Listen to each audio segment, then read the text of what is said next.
Go on, Victor. Please. Very good point.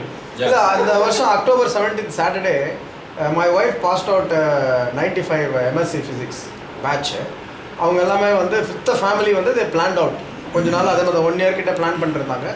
இங்கே இருக்கிற தமிழ்நாட்டில் எங்கெங்கே இருக்காங்களோ எல்லாருமே they came with family, husband wife children எல்லாம் வந்தாங்க. அவங்க எம்எஸ்சி ஃபிசிக்ஸ்னால most of the people are in US. லோயலாவில் வந்து நாம் படித்த மாதிரிலாம் இல்லை. இப்போ தேவை ஸ்டேட் ஆஃப் ஆர்ட் ஃபெசிலிட்டிஸ், தேவை கான்ஃபரன்சிங் ரூம், வீடியோ கான்ஃபரன்சிங் ரூம்லாம் இருக்குது. Sponsored by MRF, I think MRF இருக்குது. ஃபுல் டே அவங்க ஃப்ரீயாக கொடுத்துருந்தாங்க. I think lunch only they paid. மற்றது எல்லாமே காலேஜ் ஸ்டாஃப் வச்சு ஆர்கனைஸ் பண்ணி இதை எல்லாமே சப்போர்ட் பண்ணாங்க.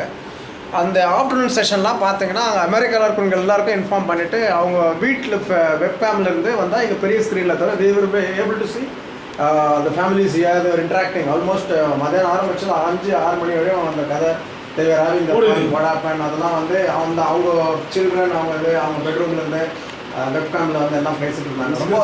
ரொம்ப நல்லா இருந்தது ஆக்சுவலாக. Things are great. Technologically distance has become small. எவ்வளவு தூரம் இருந்தாலும்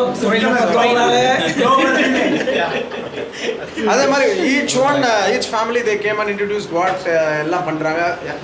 அவங்க ஃபிசிக்ஸ் முடிச்சுட்டு போயிட்டு என்னென்ன பண்ணிட்டு இருந்தாங்க, எப்போ குழந்தை பிறந்தது, என்ன பண்ணுறாங்க ஈச் அது மாதிரி வந்து ஒருத்தரும் பண்ணாங்க. யூஎஸில் இருக்கிறவங்க, கனடாவில் இருக்கிறவங்க எல்லாருமே வந்து they all came on line. அவங்க ஒருத்தருக்கும் டைம் இது பண்ணி கொடுத்தாங்க. ரொம்ப நல்லா இருந்தது. Okay, good suggestion.